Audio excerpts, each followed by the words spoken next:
And who do you think, when you look at those members of the royal family, those senior working royals, who do you think has been the star performer in your view in picking up the cudgels where the Queen left off? Well, I don't think there's just one person. I think there's three and a half. I think that King Charles has actually been very thoughtful about it.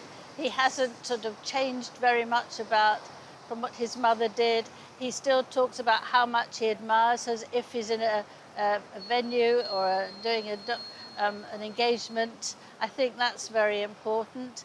And Prince William and Catherine have both been very calm.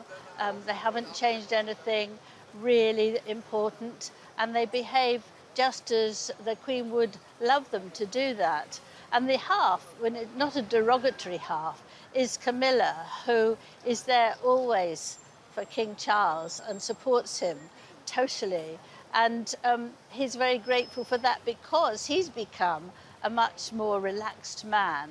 He's enjoying himself more. One of their last engagements was going to Sandringham, where there was a big flower show.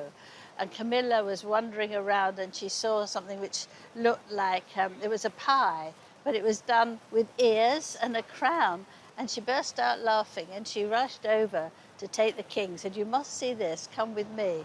And went there and he looked at it and they were both roaring with laughter. I don't think the Queen would do anything like that, but it was a wonderful sign that, two, he was so relaxed that he could do that, but three, their relationship. The pie had big ears and he just roared. He didn't get across, he didn't get angry. You could see the funny side of it. And I thought, well, that link between them actually really helps them move forward. And I suppose, particularly over maybe the last 50 years or so, we've seen the way the royal family interacts as part of culture change. What do you think is the most important thing for the royal family to remain relevant going into the future? Well, there's several things, I think. King Charles, I thought, was quite right that in his coronation, he made it for every religion. Before, it was just Christian.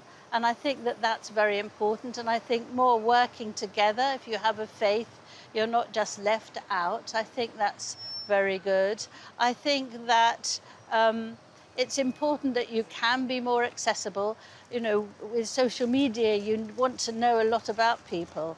And I think that there needs to be a bit more telling people about you, but not revealing too much, not revealing like Harry revealed all the dirty stories. And I think that sort of thing. And actually, I think what's also very important is that to take a really large charity, like, mental health and like children when they're born and how they're dealt with, and like domestic violence, and really try to make a huge impact with that. Because the Queen, and God bless her, she had 600 charities. You can't do much except cut a ribbon or sign a book or be on a piece of paper, And I think that that doesn't work anymore in this world. That if you take things in the whole and really make big changes like that. And King Charles, the first thing I believe he's going to do is to deal with waste of food. And I thought to myself, that's a brilliant idea. There is so much waste in so many different areas. When people are starving, or perhaps you can use it for something else, grind it down, I don't know, fertilizer, who knows. But I think that that's a fascinating story that could be told. And people, everybody, whatever, you're rich or poor, you would want to be part of that. Angela Levin, as always, thank you. It's such a pleasure.